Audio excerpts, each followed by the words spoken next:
Hey students, hello and welcome back. Chapter number 4 हम कर रहे हैं एडमिशन ऑफ ए पार्टनर। और लास्ट वीडियो में हमने क्वेश्चन नंबर 66 तक कंप्लीट किया था। आज देखिए क्वेश्चन नंबर 67। तो देखते हैं क्वेश्चन में क्या क्या है। X and Y are partners in a firm sharing profit and losses in the ratio 5:3। दो पार्टनर हैं, 5:3 की रेशियो में प्रॉफिट्स को शेयर करते हैं। On 31 March 2018 their balance sheet pass as under. यहाँ पे उनकी बैलेंस शीट दी है। इसमें क्या क्या बैलेंसेज है। Creditor 50,000, provident fund 15,000, workman compensation reserve 40,000 और दोनों पार्टनर्स की कैपिटल है 260 एंड 135,000। इस साइड देखिए एसेट्स में बैंक बैलेंस है 29,000, डेटर्स 180 के, स्टॉक 125, प्रीमिसेस की वैल्यू है 150 और एडवर्टाइजमेंट एक्सपेंसेस है 16,000। आगे देखिए एडिशनल इन्फॉर्मेशन क्या है। On 1 April 2018 Z is admitted as a partner. अब जेड को वो क्या है अपना पार्टनर बना लेते हैं। और x surrender 1/4 of his share. X अपने शेयर में से 1/4 जेड के लिए सरेंडर करता है। वाई 1/3 ऑफ हिज शेयर और वाई जो है वो अपने शेयर में से 1/3 सरेंडर करेगा। Goodwill is valued at 1,60,000। उस टाइम गुडविल की वैल्यू है 1,60,000। Z brings only 2/5 of his share of goodwill in cash.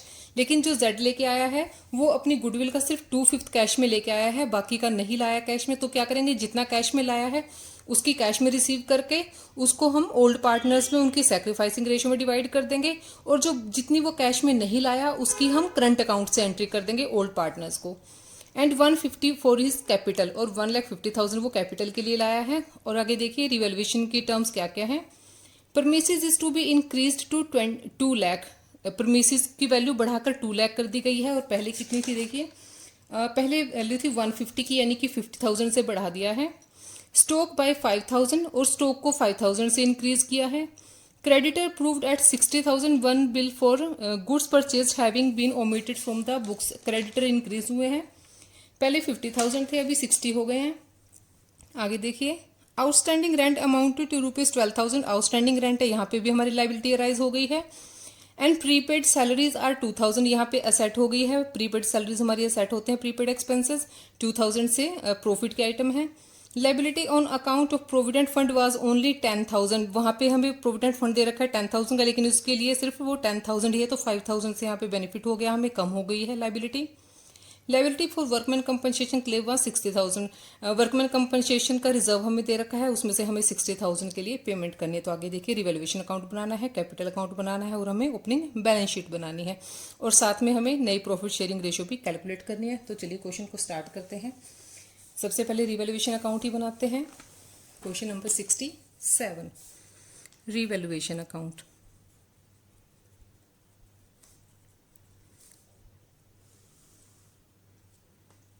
Revaluation की जो आइटम्स हैं सबको हम 1 बाय 1 रिकॉर्ड करते हैं। सबसे पहले हमें क्या दिया हुआ है, प्रीमिसेस के बारे में दिया हुआ है। तो प्रीमिसेस की वैल्यू इंक्रीज हुई है। पर्टिकुलर्स अमाउंट, पर्टिकुलर्स अमाउंट, ठीक है। इधर देखिए बाय प्रीमिसेस 50,000 से इंक्रीज हुआ है तो 50,000 आ जाएगा। स्टॉक की वैल्यू 5,000 से इंक्रीज हुई है तो बाय स्टॉक 5,000। और इसके बाद क्या था, इसके बाद क्रेडिटर्स 10,000 के इंक्रीज हुए हैं हमारे, टू क्रेडिटर्स 10,000। क्रेडिटर के बाद है आउटस्टैंडिंग रेंट। आउटस्टैंडिंग रेंट हमारा 12,000 का हो गया है, to outstanding rent 12,000।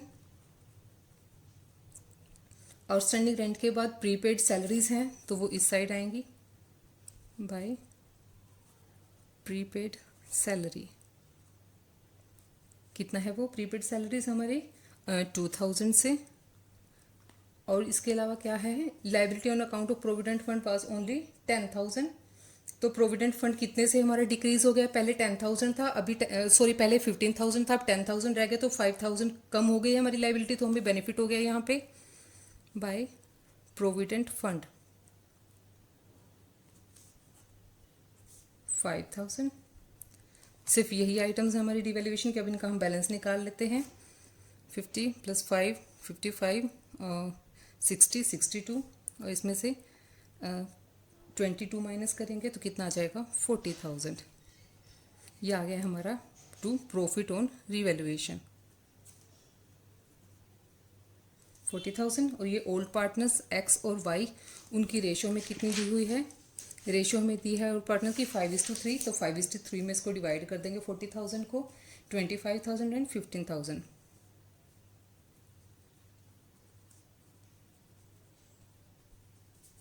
Revaluation count complete हो गया। अब हम नई प्रॉफिट शेयरिंग रेशियो को कैलकुलेट करते हैं, क्योंकि जब वो नया पार्टनर कैपिटल और गुडविल लाएगा तो उसमें पहले हमें नई रेशियो की और सेक्रीफाइसिंग रेशियो की ज़रूरत पड़ेगी।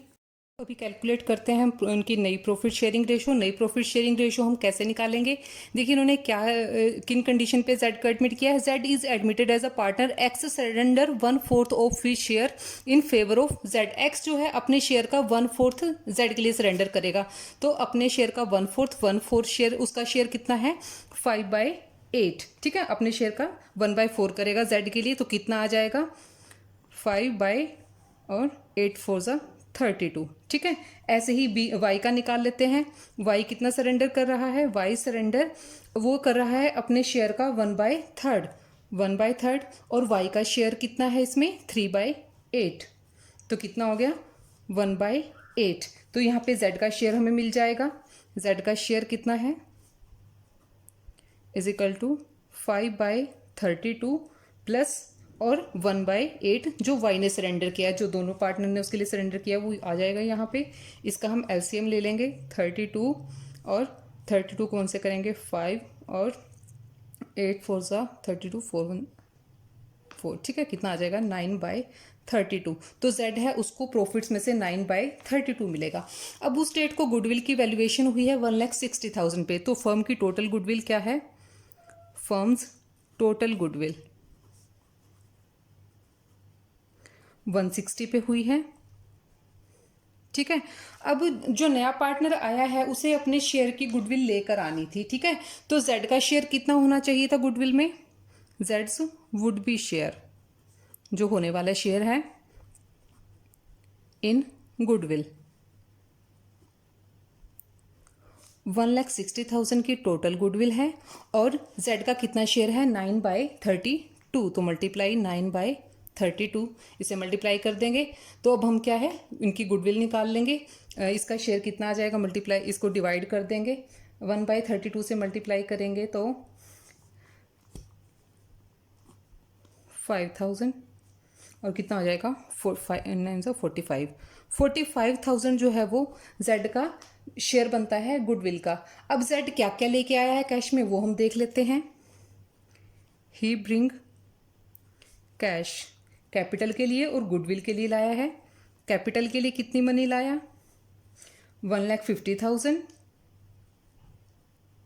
और गुडविल वो पूरी नहीं लेके आया, अपनी गुडविल का 2/5 जो है वो कैश में लाया है, ठीक है। गुडविल के लिए जो है वो अपनी गुडविल का 45,000 का 2/5 कैश में लाया है, और बाकी की एडजस्टमेंट हम करंट अकाउंट से करेंगे, ठीक है। तो पहले तो 250 देख लेते हैं, इसका कितना बन जाएगा 5 9 ज़ा 45, 9 2 ज़ा 18,000 तो वो कैश में ले आया, ठीक है। अब उसका टोटल शेयर कितना बनता है 45 बनता है, ठीक है। अब जो करंट अकाउंट में एडजस्टमेंट करने वाली अमाउंट है वो हम निकाल लेते हैं। Amount to be adjusted in current account कितनी हो जाएगी, टोटल गुडविल इसकी 45,000 है उसके शेयर की, 18 वो कैश में से ले आया, तो कितना बच गया, इसको माइनस कर देंगे तो 27,000 जो है ये हमें करंट अकाउंट में एडजस्ट करनी है, ठीक है। तो इसके लिए हम पहले एंट्री करते हैं, कैश में जो भी चीज़ें लेकर आया है उसके लिए एंट्री कर देते हैं। Cash account debit to capital account to goodwill premium, ठीक है। कैपिटल कैश में कितनी लाया 18,000, गुडविल 18,000, और कैपिटल के लिए वो कितनी अमाउंट लेके आया है 1,50,000, तो कितना बन जाएगा 1,50,000 और 18 50 60 68 1,68,000, ठीक है, 1,68,000 हो गया। अब इस गुडविल के लिए हमें तो अभी हम गुडविल के लिए एंट्री करते हैं। जो पहले तो जो कैश में गुडविल लेके आया है उसके लिए हम एंट्री करते हैं। तो उसके लिए क्या करेंगे, goodwill account debit, goodwill account debit cash में कितनी लाया 18,000 और दोनों पार्टनर्स को चली जाएगी to X capital account, to Y's capital account. 10,000 X के लिए आ जाएगी और वाई के लिए आ जाएगी 8,000। ठीक है, अब जो कैश में नहीं लाया उसकी एडजस्टमेंट हम करंट अकाउंट में करते होते हैं, तो अब इसके लिए करंट अकाउंट में एंट्री करते हैं। जेड्स करंट अकाउंट डेबिट हो जाएगा, जेड्स करंट अकाउंट डेबिट कितना है वो अमाउंट 27,000 का है, टू एक्स कैपिटल अकाउंट और टू वाइज कैपिटल अकाउंट। इसको डिवाइड करेंगे तो कितना हो जाएगा, 15,000 शेयर एक्स के लिए आएगा और 12,000 वाई के लिए आएगा। तो ये तो हो गई उसके जो नया पार्टनर शेयर लेके आया है उसकी एडजस्टमेंट। अभी जो बैलेंस शीट में बैलेंसेस हैं उनके लिए हम एडजस्टमेंट करते हैं। बैलेंस शीट में देखिए वर्कमैन कंपनसेशन रिजर्व है, तो वर्कमैन कंपनसेशन रिजर्व के लिए पहले एंट्री करते हैं। तो उसके लिए क्या करेंगे, workman compensation reserve account debit कितने का है 40,000 का है। और इसमें हमें क्या कहा था कि वर्कमैन कंपनसेशन रिजर्व का क्लेम भी आया था, इट वाज 16,000। ठीक है, तो to provision for workman compensation आ जाएगा यहाँ पे, to provision for workman compensation claim 16,000 का था। और बाकी का जो बचा हुआ है वो हम ओल्ड पार्टनर्स को डिवाइड कर देंगे, to X to Y, to X capital account to Y's capital account. ठीक है, इनकी रेशो में डिवाइड करेंगे, ओल्ड रेशो में, तो कितना आ जाएगा 16 तो यहाँ चला गया। ठीक है, और बाकी का बचा हुआ इनमें डिवाइड करेंगे तो कितना आ जाएगा 15,000 एक्स के लिए और 9,000 वाई के लिए। ठीक है, ये हो गया वर्कमैन कंपनसेशन का। और यहाँ पे क्या है वर्कमैन इधर है एडवर्टाइजमेंट सस्पेंस अकाउंट, तो एडवर्टाइजमेंट सस्पेंस अकाउंट से पार्टनर के कैपिटल डेबिट हो जाएंगे।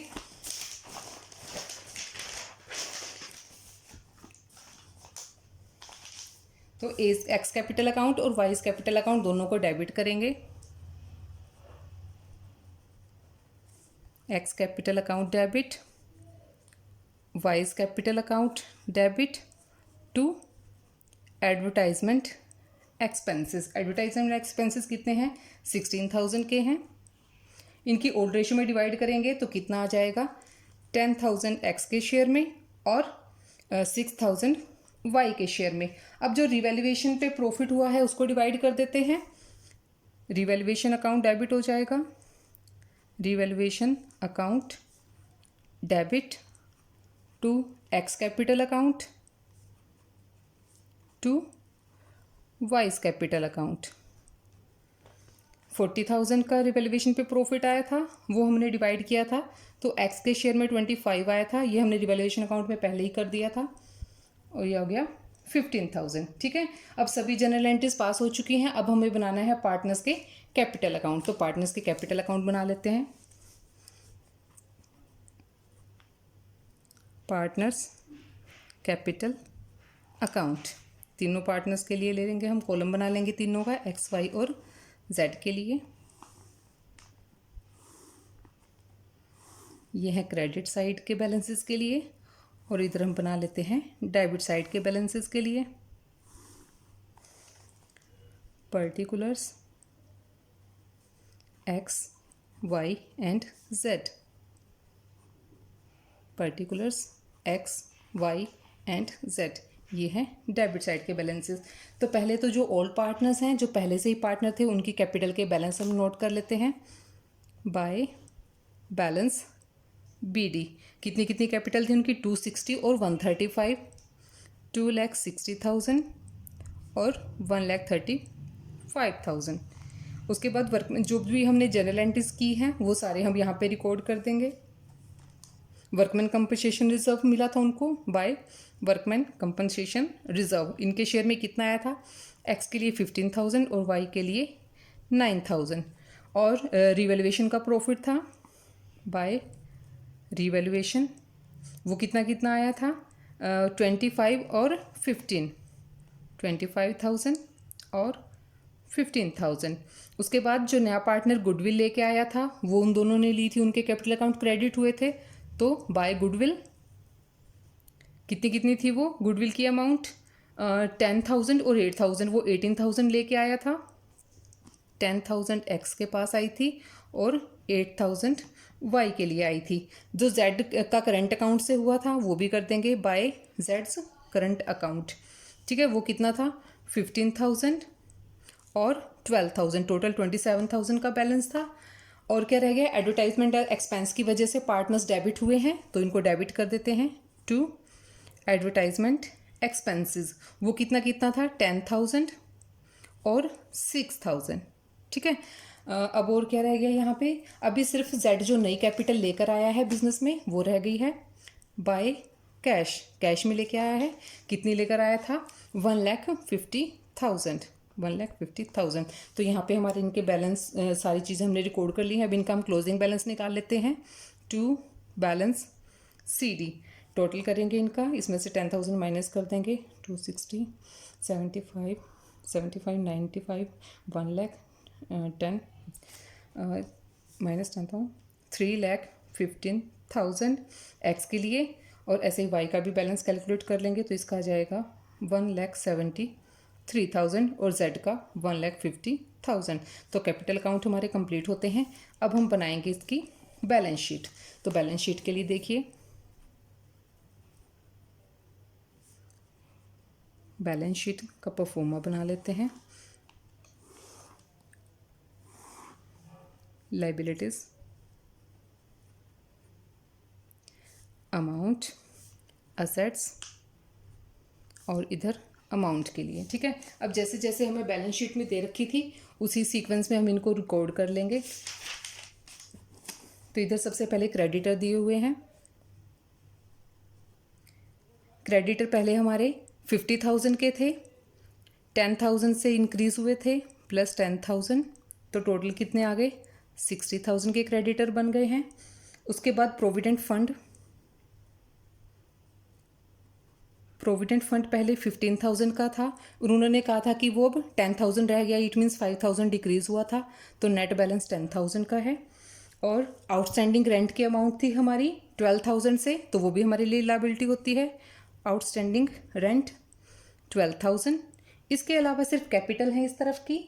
कैपिटल के साथ साथ वर्कमैन कंपनसेशन का क्लेम भी तो हुआ था। ठीक है, वर्कमैन कंपनसेशन क्लेम कितना था, वो 16,000 की लाइबिलिटी आ गई थी वर्कमैन कंपनसेशन के लिए हमारी। अब हमारे कैपिटल के बैलेंस को हम नोट कर लेंगे। कैपिटल अकाउंट एक्स, वाई और जेड 315 जो जस्ट अभी अभी हमने कैलकुलेट किया है, 3,15,000, 1,73,000 और 1,50,000। तो ये लाइबिलिटी साइड तो कंप्लीट हो गई। अभी हम एसेट साइड देखते हैं। सबसे पहले हमें बैंक का बैलेंस दिया हुआ है, तो बैंक बैलेंस में कोई चेंज नहीं आया, 29 था वो 29 ही है। इसके बाद हमारे डेटर्स थे, डेटर्स में भी कोई चेंज नहीं आया था। डेबिटर्स भी एज इट इज़ हैं 1,80,000 के। इसके बाद हमारा स्टॉक 5,000 से हमने इंक्रीज़ किया था। स्टॉक पहले हमारा 125 का था और 5,000 से इंक्रीज़ हुआ था, तो कितना हो गया है 130 ऐड किया था, इंक्रीमेंट लगा था इसमें। स्टॉक के बाद है हमारी प्रीमिसेस भी हमारी इंक्रीज़ हुई थी। प्रीमिसेस थी हमारी पहले 1,50,000 की और उनको 2 लाख बना दिया था, तो यानी 50,000 इंक्रीज़ हुए थे, नेट वैल्यू 2 लाख बन गई थी, 2 लाख हो गया। इसके बाद क्या है, कैश आया था हमारे पास। बैंक बैलेंस अलग होता है, कैश अलग है। जो नया पार्टनर कैपिटल लेके आया था वो कैश में लेके आया था, तो वो हमारी कैश बन गई है कितना 1,50,000 का। और उसके बाद प्रीपेड सैलरी थी, एडजस्टमेंट में दिया हुआ था ये। प्रीपेड सैलरी हमारे लिए असेट होती है, कितनी थी वो ओनली 2,000। अब क्या है, गुडविल की वैल्यू, जो नया पार्टनर गुडविल लेके आया था, गुडविल 18,000 कैश में लाया था वो गुडविल, और जो उसकी बाकी का बैलेंस था 27,000 वो हमने उसके करंट अकाउंट में एडजस्ट किया था, तो यहाँ पे जेड्स करंट अकाउंट 27,000 से। तो यहाँ पे हमारी बैलेंस शीट कंप्लीट होती है। इनका हम टोटल कर लेते हैं। पहले तो इन कैपिटल्स का ही टोटल कर लेते हैं इनका 6,38,000। ठीक है, अब इसमें 16 + 12 7,36,000 और इधर का भी सेम है 7,36,000। तो ये था हमारा क्वेश्चन नंबर 67। तो यहाँ पे ये वाला टॉपिक हमारा कंप्लीट हो गया है। आगे हिडन गुडविल के टॉपिक हैं, इन्हें हम करेंगे नेक्स्ट वीडियो में। तब तक के लिए keep watching and keep learning. Thank you so much.